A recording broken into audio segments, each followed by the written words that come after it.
All right. Okay, so let's talk about how to prove two triangles are similar. Now, I know I drew them very much the same, but I want the math to prove that they are similar. So for triangles, if they share at least two angles, they automatically share three. Because if I would have said this one's 40, that one's 40, and that one's 60, and that one's 60, you would have automatically known that both of them had to be 100. So they really want to share two angles.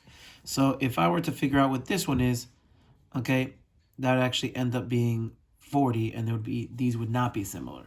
Okay, but if I made this one 80, if that one's 80, that one's 40, this one would have to be 60. So I only need two to prove that they are similar. For this one, okay, I know they all got cut in half, so I know they're similar, but let's pretend they were not obvious. Okay, you would pick two sides. I'd pick the two largest. Okay, and that would have to be proportional to any of the other two. So the middle, okay, and they would have to be proportional to the last one, which is, now, I chose left and then right. That's what I kept on doing, and I kept it consistent all the way through. If you do right, left, the first one, you just have to stay consistent with it. So there's not a reason why I put 8 on the top or a reason why I put 4 on the bottom. It's just I like to do things left to right, so that's what happened. So here, you just cross multiply to check. 8 times 3, 24. 6 times 4, 24. These two are proportional. 6 times 2 is 12. 3 times 4 is 12. These are proportional. That means all of them are proportional. Now, if all of the sides are proportional, this is called the side similarity, then they are similar. Okay? Last one I have to show you is going to be this one here. This is side angle side similarity. So let's say these two are told that they are the same. So 80 and 80. Okay, if these angles are the same and the sides are proportional, then these two triangles are similar. These triangles are similar if it follows these rules. So 8 over 4 equals 5 over 2.5, cross multiply, that's going to be 20.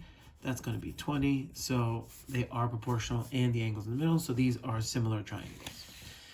Now this one here. So this is a right triangle, okay? This is a right triangle that I've gone straight down to create two other right triangles, this one and that one. When you do that to a right triangle, you create three similar triangles. The large one is similar to the other two, and I'll prove this to you. So the large triangle and this triangle share two angles. They share this one, obviously, because they're both using it. And they share the 90-degree angle. Same thing here. The large one and this one share this angle. And they share the 90-degree angle. That's enough to prove that they are similar. Okay?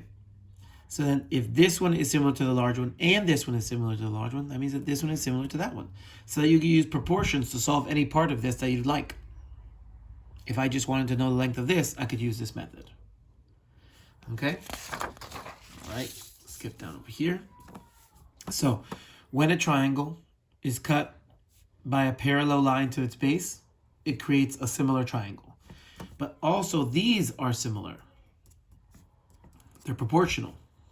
They're proportional, like the large triangle is proportional to the small triangle, but also the cuts become proportional.